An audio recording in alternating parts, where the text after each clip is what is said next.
Grant Udinski, Nate Scheelhaase, Mike McDaniel. What do each of their offensive schemes bring to the table, and how would they fit with the Cleveland Browns if they were the next head coach? We'll talk about it coming up on the Locked On Browns podcast.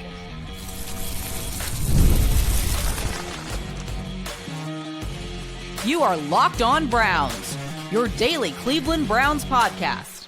Part of the Locked On Podcast Network, your team every day. What's up, Dog Pound? I'm Spencer German, your host of the Locked On Browns podcast. I'm proudly covering your Cleveland Browns each and every single day, in land and on the road. As the Browns coaching search rolls on, Lance Reisland is here for his weekly visit as we break down the schemes of three potential hires: Grant Udinski, Nate Scheelhaase, and Mike McDaniel. I do want to thank you for being in every day with the Locked On Browns podcast, making us your first listen every single day, part of the Locked On Podcast Network, which is now the number one sports podcast network, and it's all thanks to you. Lance, I know you've had a chance to sort of start diving into a little bit here many of the coaches that the Browns are looking at, but especially on the offensive side of things, and the majority of the candidates that they're bringing in for in-person interviews are on the offensive side of the football. And so I'm excited about this conversation because, you know, I want to get a sense of what each of these guys kind of brings to the table and what their offenses would kind of look like here in Cleveland as well. And so we're going to kind of go one by one here. I know we're going to start with Grant Udinski. He's kind of been like the hot name on the streets these days in Cleveland. People saw the video of him talking about X's and O's, and I think he was talking about Jacoby Myers more specifically, and they got all hot and heavy for Grant Udinski. So I guess first, your initial thoughts on Grant Udinski, and is a 30-year-old ready to be a head football coach? Well, I think for all these guys, you got to kind of, for me, I try to draw the line between the reason they got the job and then what the job entails. So a lot of times, and I've said this to you before, it's the same thing at the high school level, college level, but it's very, if you think about it, it's like when I became head coach in high school, you go from being a coordinator, and that's, you know, you have some success, and then people want you to be a head coach. And then when you're a head coach, all the things that made you want to, you know, that got you to that head coaching position, you no longer do. You're now a CEO. You're now in charge of so many things. And unfortunately, football goes away a little bit. So in terms of an offensive mind, he's pretty brilliant. And, you know, when you work, you know, for me, I'm a big Kevin O'Connell fan, that McVay tree. There's an overlying kind of, you know, when I look at all these guys, the route they're going is this perception of complexity, right? This perception of everything is really complex, everything is really hard, but it's really not. Spacing, it's ball in space, it's pace, it's motion shifts, etc. But the thing about Yudinski is that he's a brilliant offensive mind.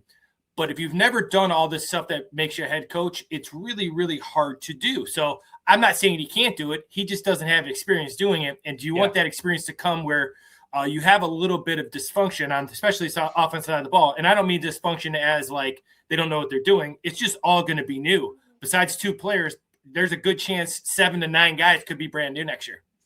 Yeah, it's well said. I think that is probably the biggest question I have with Yudinski is like, yeah, I think he's the proof is in the pudding in terms of his brilliance offensively, but can he handle all the extra stuff that comes with it at such a young age? And that's going to be the thing the Browns are trying to find out in the interview process. All right, you've so graciously pulled at least one sort of highlight play that you've drawn up for each of these guys and to sort of encompass what you notice about their offense. So obviously we're starting with Grant Udinski here. We'll get to his clip here that you pulled for us first. And just kind of tell us what you see and notice from his system conceptually and the things that he likes to do. Well, here you got 12 personnel, right? So you got, if you look at it, it's a balanced formation. So you got 1 and 2 weak, 1 and 2 strong.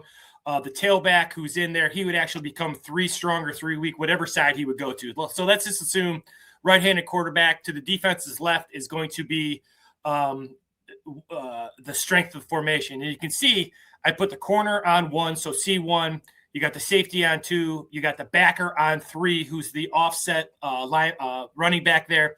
And you're going to see this is actually a play against the Browns from an O'Connell. I've seen this, Yudinski, O'Connell. I've seen this over the year. Really, really simple play. It's where the tailback becomes the flat player instead of the fullback. So one's up here, so you can see they're in a straight 4-4, loading the box with 8 players, man coverage. We go to the next slide, please. As you can see now, they're going to move one week. They're going to move him to the backfield, which now makes him 4 strong. Now, the key to this is that it's the perception of complexity. This is kind of Udinski's major thing with O'Connell and McVay.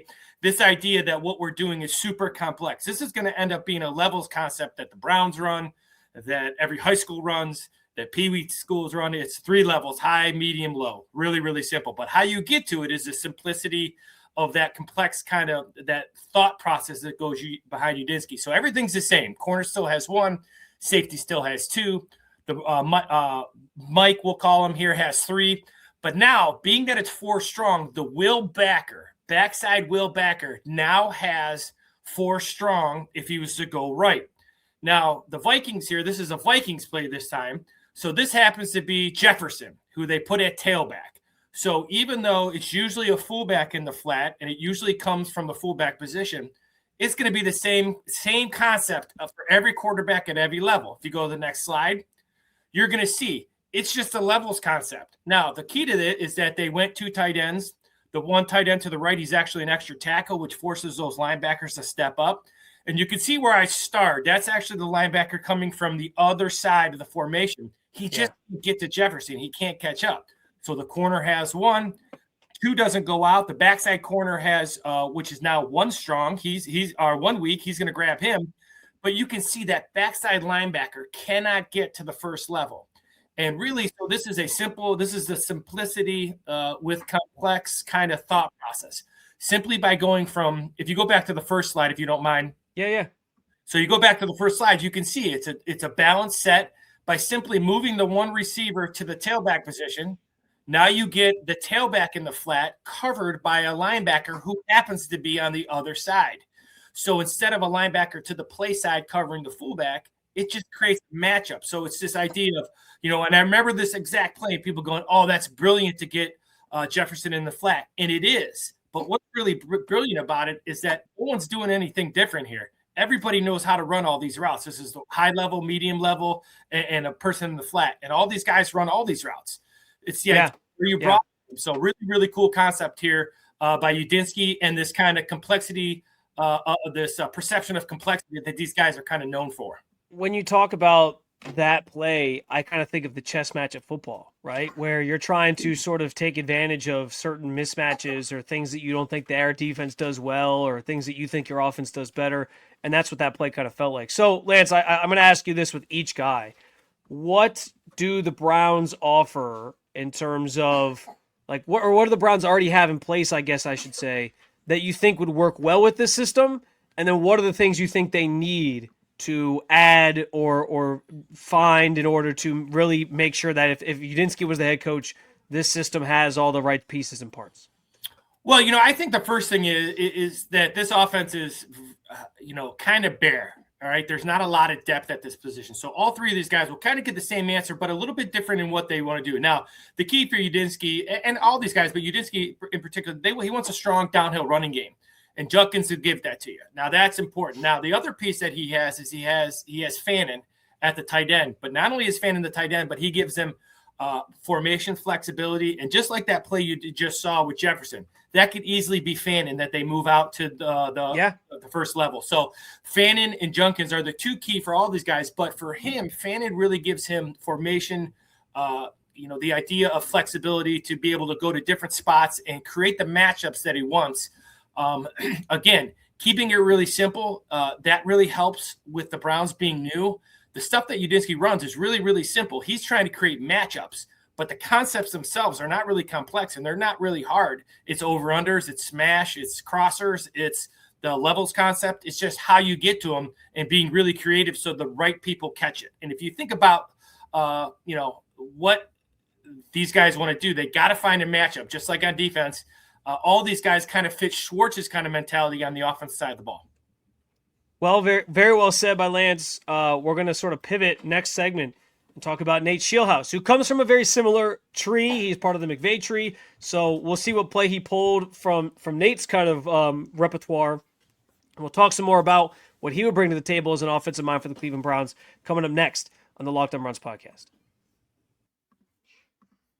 If you've ever hired someone who looked good on paper but wasn't the right fit, you know how important that is. When you want candidates who truly match what you're looking for, trust Indeed sponsored jobs. Hiring Indeed is all you need. Stop struggling to get your job post seen on other sites. Indeed's sponsored jobs. Put your post at the top of the page so it helps you reach the right candidates faster. Instead of struggling to get your job post seen, Indeed sponsored jobs helps your listing stand out and reach quality candidates faster. Sponsored jobs boost your post to the people who are the best match for the role. And according to Indeed data, sponsored jobs posted directly to Indeed are 90% more likely to report a hire than non-sponsored jobs. Spend more time interviewing candidates who check all the boxes with less stress, less time, and more results using Indeed sponsored jobs. Listeners of this show get $75 of sponsored jobs credit to help you give your job the premium placement it deserves at Indeed.com/LockedOnNFL. Just go to Indeed.com/LockedOnNFL right now and support the show by saying you heard about Indeed on this podcast. Terms and conditions apply. Hiring, do it the right way with Indeed. What if sports were traded like markets? Now you can put your sports IQ to work in real time with Robinhood prediction markets. It's not you against the house. It's you participating in a live market. You can buy or sell your positions live all game long. Use your sports knowledge in the moments that matter. Robinhood prediction markets change the game. It's people moving the action. So when the momentum shifts, you can move with it. I always knew the game, but never had a dynamic way to apply that knowledge. Now I can actually take part live in a market powered by people. You're no longer just a spectator. Play by play, you decide. Trade every play with Robinhood, now available across the U.S. Download the Robinhood app to begin. Futures and cleared swaps trading involves significant risk and is not appropriate for everyone. Event contracts are offered by Robinhood Derivatives LLC, a registered futures commission merchant and swap firm. All right, we talked about Grant Udinski, his offense, what it brings to the table. Very similar style of offense here as we move to the second candidate that we want to talk about today, and Nate Scheelhaase, who also hails from the McVay tree. We know this. He's currently on Sean McVay's staff. But I would imagine, Lance, there are a few different maybe nuances in terms of what he wants to do, because I feel like every variation of an offensive mind, even the ones coming from similar trees, have their own little ways that they certainly do things and see things. So I'm interested here to kind of see what you discover and what you sort of found in looking through some of what Nate Scheelhaase brings to the table. Well, I'd say the overlying, there is a lot of similarities. The idea of this, we're going to make it complex, but really not. It just looks that way with movement shifts, tight formation, using receivers in the block game. I would say the major difference between Scheelhaase and Yudinski, for example, is that Scheelhaase is going to work in the McVay idea of we're going to get our best player the ball. So if you think about Puka Nacua, if you go back to Cooper Kupp in the Super Bowl, these guys do a great job of having a system, but having the system based around their best players. So it's kind of like if you go back to Kevin Stefanski's scheme, how he loves that levels concept. And based on what coverage they thought they were going to see, they would put, a guy like McVay would make sure that Cooper Kupp's at the top level, second level, or first level, depending on what they were going to see or what the formation would give them. But that's what Scheelhaase does best, is that, these guys are all about movement. The thing I like about Scheelhaase is that what he did for McVay, he was his right-hand man. He wasn't. So he was in charge of, you heard the idea of McVay would come up with the game plan and then he would paint the picture. What that tells you is that he was in charge of the scouting teams. He was in charge of the cards. He was in charge of the week's practice, the scripts, how things look, the situations. That tells you he's right in line with what McVay thinks and how he acts and what he calls in certain situations, which is huge, especially when you're learning the game. But the overlying thing with Scheelhaase, once again, they're all very similar in that McVay, Shanahan movement kind of issue. This is a guy with McVay that's going to find whoever their best player is, he's going to touch it a whole bunch. All right, well, let's break it down. Another play here. This one obviously from more of the Scheelhaase style of things rather than what we just looked at previously with Yudinski. What'd you find for us in this scenario? So again, if you look from the left to right, so we'll start with our right. You have 1, 2, and then 3 strong would be the tailback. On the left side, you have 1, 2, and then 3 weak would be the tailback. So the defense pre-snap is going to show a cover 2. Once again, this movement shifts, the ability to change formations, formation flexibility with personnel groups. It allows you to dictate and see what the coverage is. So if I'm a quarterback, I come up, this looks like a 2 shell. I would say cover 2, cover 4, depending on what you get. Now, if you look at 2 strong, you're going to see NB, the nickelback. He's going to be the key. So as we look here, you see there, it's very balanced. It looks like cover 2. Next slide for me, Spencer.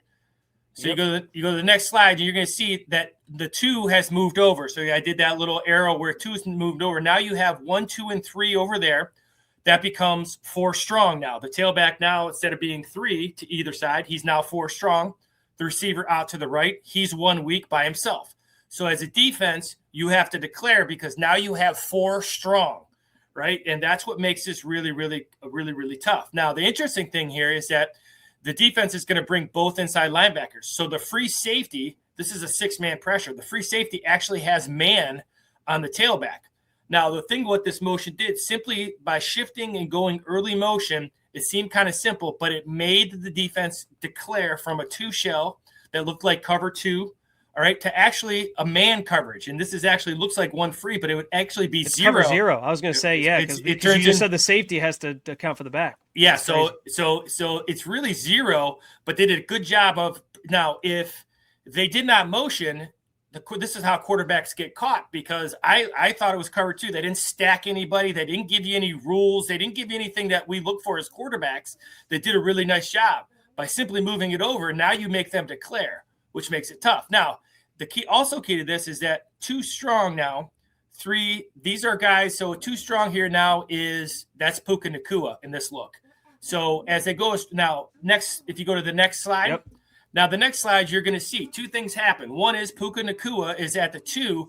So the safety, everybody kind of gets caught in where Puka Nacua is at, including the corner who has 1. Now, the corner's outside at 1. The corner goes right now underneath 2 and 3, which makes it really impossible. And we used to say to our kids, get your defender caught in traffic. And that's what ends up happening to this. If you see the guy in the star, he's actually covering the guy with the ball. But because of that simple motion, the quarterback knows he's either going to go to Nacua because he likes his matchup on the nickel back. So he's working Nacua above. If you see it right above, he's covered. And then to the underneath route. And it's really an easy read based on the simple movement pre-snap of moving 2 strong all the way over to now make it 1, 2, and 3 on that side. It makes a clear picture for the quarterback. So again, all these guys create clear pictures. But this is an idea of, I think Stafford really is looking for Nacua here. And Nacua is the 2 on that side, right? He's the 2, yes. But what ends up happening is that the cornerback kind of gets locked on Nacua, and they just are late on the under route, which ends up being a huge play late in the game. This is from this past weekend. So really cool play design here. Simple movement. So when people always see that movement stuff, here's what it did. And the big thing is the reason I picked this is that the thing I think McVay, Scheelhaase do an incredible job of, these simple movements that cause the defense to declare themselves when they're trying to hide a coverage. Yeah, and I'll say this, Lance. Like I sometimes felt like the Browns didn't sometimes do enough of that stuff, like the motion, and they would use it at times and then abandon it. And I didn't always feel like that was there for them the last couple of years. And I think with both these systems, you're going to get a lot more of that, which is part of the new age that is offense in the NFL today. I know I asked the questions about Yudinski. I'm going to ask him again sort of here, but in a different way. Similarly, does Scheelhaase want some of the same players and weapons that Yudinski does? You mentioned Harold Fannin. You mentioned having a strong running back. Are those 2 staples of a Nate Scheelhaase style offense? And if not, like what else does he kind of want to add to the menu there?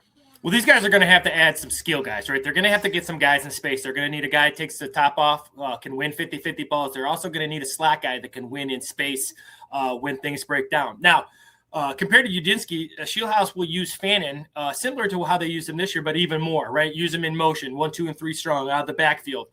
Create matchups based on what coverage you're going to see. The levels concept is always the same. But based on what coverage you're going to see, you want to make sure that your guy's in the right spot. If it's cover 2, you want to make sure that he would be at number 2 because number 1's going to be covered by the corner. If it's cover 3, you want to make sure he's in the flat because that'll be open. And maybe you have to do that by formation. If you're in ace, the team is always in 3. If they're in doubles, they're always in 2 or whatever it is. But you create matchups for your best guy. And the foundation of what I really like about these guys, too, all these guys, this is not a finesse style offense. Now, Mike McDaniel is a little bit more finesse than these 2 are. McVay is still they want to run the ball down your throat if they can, and they'll do that. And you can see the toughness in the offensive line. So Judkins is very, very important to get this going. And then Fannin being able to be all over the place will be a good start for Scheelhaase. Well, speaking of Judkins, I feel like one thing that I've always felt like with Mike McDaniel is that he has a strong run game when he was down there in Miami. I'm interested to see what his offense kind of brings to the table if he were to get the Browns head coaching job. We'll talk about Mike McDaniel coming up next on the Locked On Browns podcast.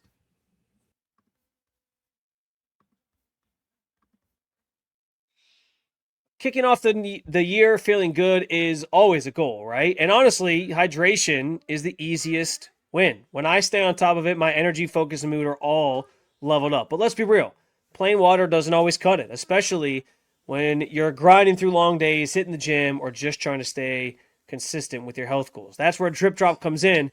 Doctor-developed, proven hydration that helps your body and mind work better, think clearer, focus, better energy, elevated mood, even that fresh skin glow.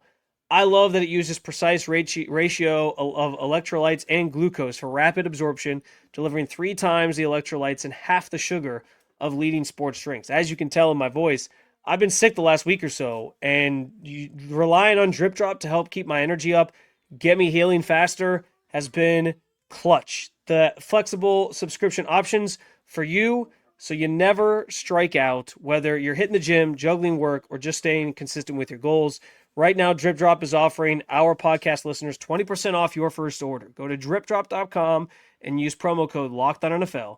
That's DripDrop.com, promo code LOCKEDONNFL for 20% off. Stock up now at DripDrop.com and use promo code LOCKEDONNFL.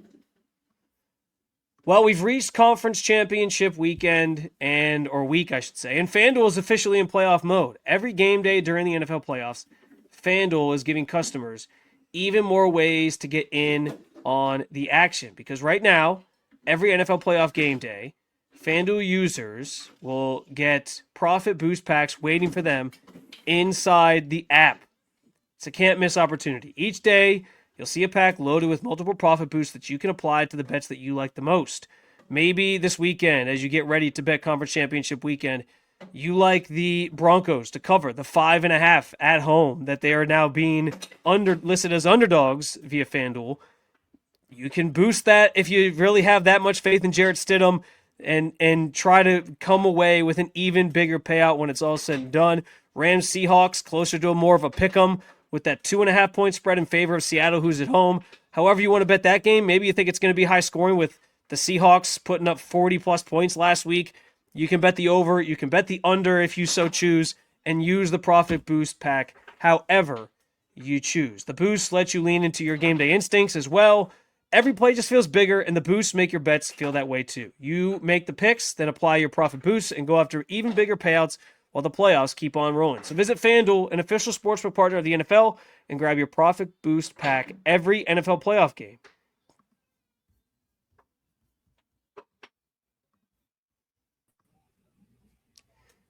All right, final segment here with Lance on a Tuesday. And I've appreciated his insight into 2 of the 3 sort of offensive minds that we're dissecting here on the show today as we talk through some of these head coach candidates. And we talked about Grant Udinski. We talked about Nate Scheelhaase. Now we sort of pivot to Mike McDaniel, who hails from the other, highly touted offensive tree in the NFL, which is Sean McVay. Kyle Shanahan, excuse me, the other 2 from that Sean McVay tree. And it's always kind of this rivalry between those 2, right? Like, whose offense is doing more, whose offense is doing what. In some ways they're similar, in some ways they're different. What stands out to you, Lance, about Mike McDaniel's offense as you sort of bring him into focus here? Well, this is the guy based, one of the worries I have about Mike McDaniel is simply the weather. And that people are like, what do you mean? This is tough for his style offense. And not only with the weather, wind, and hard for a quarterback, but this is an offense. His time in Miami, he's always had a strong run game, but his run game was more based on horizontal displacement than it is vertical displacement. So if you think about speed and offensive linemen trying to run guys sideline to sideline, create great cutbacks for guys like A-Chain and these really good running backs. But in the pass game, everything, when you look at Tua, people say, well, Tua struggled. And when I watch the Miami Dolphins, which I've gotten a chance to do now here since the season end, one thing that teams are doing is they're taking away the first read from Tua. If you take away the first read from Tua, his feet get out of whack and he ends up throwing a bad ball. But everything that Mike McDaniel done is based on pace and space and timing. And it is when it's cooking, it's fun to watch. But when it's not cooking, like it has a couple times, if you saw it in the weather this year in Cleveland, it can be really troublesome because they rely so much on timing and depth. And the quarterback's depth matches the route, and they're reading one guy and RPOs, and you take that away. What's the second read? So a lot of success. Teams have kind of caught up a little bit. Same with Shanahan. That's what makes football great. These guys invent stuff, and then defensive coordinators figure out a way to take stuff away. And what teams have done against, Mike McDaniel over the last, 25 to 30 games is they said, this offense is really good. We're going to take away your first read the best we can. See if you can get the second or third progression. And they've struggled with that at times. But again, an offense based on space and speed and timing. All right, let's take a look at some sort of play from the McDaniel sort of style of offense. Is this actually a play from the Browns game this year? Did you pull from the Browns game? Or no, that's fine. I tried to find plays that were with Waddle and Tyreek Hill, the old Tyreek Hill kind of foundational plays, right? Yeah, smart idea. Tyreek Hill was not in that game, and Jalen Waddle might as well not have been in that game. Yeah, so I try to find stuff that's kind of universal to this scheme, right? And this is a great spacing one. This is something I used to actually run, not this style, but same kind of effect on the nickelback. So you see the nickelback, I got starred. So pre-snap, you're going to have multiple tailbacks in the game. So if you go from the outside in, you got 1, 2, 3, and 4. That would be 1, 2, and 3, 4 strong. You got one weak. It's the tight end. That tight end will run a corner route. That's your alert. That would tell Tua. That would tell the quarterback. If you like that matchup with the corner, you can take it if you're getting man coverage. All right. It's not man coverage. It's a 2-look. Now, what they do to create the space here is that you're going to see the tailback who is actually 4 strong. One of the tailbacks, there's actually 2 in the game. He's going to jump motion. A lot of people call it exit, whatever it may be. He's going to motion out to the right. So if you go to the next slide, he motions out to the right. Now, as you motion out to the right, 3 and 4 switch now. What that does to the secondary, if you can go back one more time, Spencer, okay, just so I can discuss it a little bit. So pre-snap, the quarterback sees a too high shell. For me, when teams go quads, so when we do go to the next slide and you see that receiver bounce out there, you're actually going to be now in 4 or quads to that side, which is going to cause the defense in the 5 reps that I have of this play to go to a soft coverage where they're going to go to a cover 4 to keep everything in front because there's more receivers over there than they can cover per se, right? So they're actually going to drop the corner. They're going to drop the safeties. And now the read becomes very, very easy. So go to the next slide. So as you can see that tailback, when he jumps in motion, the secondary will bail to a cover 4. Now the read becomes very, very simple. You can see the tailback that stayed in, he's going to run a Texas or an angle route. That's going to keep the linebacker in there. If that linebacker was to jump out, he would simply throw the ball to the tailback on the Texas or angle route there. Most of the time, 9 times out of 10, linebackers, we always know, do what they're told. So he's going to cover that back, which by what it really does, we like that as offensive coordinator because you can see the window it opens. Now, the inside 2 receiver is going to run the arrow. The nickelback is going to stay in man coverage, and you're going to see that slant come wide open. Now, the reason the slant comes wide open is because both of those safeties bailed a little bit because the jump motion made it quads to that side. So the angle route, the pre-snap jump motion, the nickelback jumping with the arrow makes it an easy route. If you think about, without thinking about plays, think about Hill and Waddle catching the ball on the run in the middle of the field and how many times you've seen that on SportsCenter. This is one of the ways they do it. They're going to dictate the window, but again, this is based on timing and rhythm. And, Tua knows exactly where he's going with the ball here because the nickel's walked out, which tells you he's probably going to cover the number 2. The backer always covers the angle route. And with the jump motion, they're going to bail. So this is an easy pick, but this would kind of be the foundation, not the actual play, but how he's trying to create space with movement, motion, and shifts. Yeah, it's a fascinating sort of outlook in terms of how they tried to do that. And obviously there was an embarrassment of riches for Mike McDaniel down there in Miami when everybody was healthy with the receiving core that they had. But that certainly made some sense. Before we get out of here, I've asked you again with the other 2 guys. I would imagine that maybe the number one thing that entices Mike McDaniel about the current state of the Browns is the fact that you have a guy like Quinshon Judkins here. You kind of have that workhorse back. I know he likes to use multiple backs, so maybe there's room to add somebody to that room. But what else sort of is something that he would be able to utilize with this team, and what are some of the things? I think it's obvious he probably wants better receivers, but what are some of the things that they need to improve if they want to run the Mike McDaniel system effectively?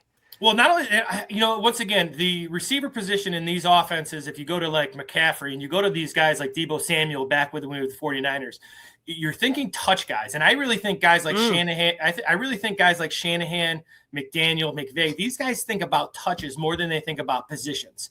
And I was the same way. I didn't care if I had a great player at any level of football. So mine was high school. If you have a great player, how does he get touches? There's only one thing that's unacceptable to me for an offensive coordinator is that your best player doesn't touch it. Sometimes the defensive guy's smarter than you in that day, and I've ran into it a million times. But I'm going to go down swinging with my best guys. So that's what I think that these guys do very well. And what he would need to improve on, obviously, he's got Fannin again, and that's a big piece because he could give you receiver and deep and tight end stuff. So that's big. Judkins, like you said, he would be great in this wide zone that he likes to run, this inside zone. But what they need is they need touch guys. They need guys that can, if you think about, I'm going to go back here a little bit and kind of age myself. But the first guy that I think, when you think about it, I was asked the other day, who would be the best player in today's football that not everybody in the country would know? And without question, it's Eric Metcalf. If you think about what Eric Metcalf was, he was a touch guy. He was a guy that could, run it from the tailback position, split out, all those kind of things. That's what the Browns need. The Browns need guys who can touch it, whether it's at receiver, out of the backfield, wherever it is. They're kind of positionless. And that's, I think, Judy could be a number 2. Tillman can go get it. I think he'll get better, hopefully. But they need guys who can just make things happen when things don't go right. And, obviously I'm biased because I'm a little bit older. But when I think about guys who would have been Hall of Famers, in today's world, Eric Metcalf is a Hall of Famer just because he can do so many things. Marshall Faulk's another guy, right? Guy who can run receiver routes. That's what they need. They need touch guys. A-Chain with the, that's what, that's kind of his version. Not as good as those previous two, but he's pretty good too.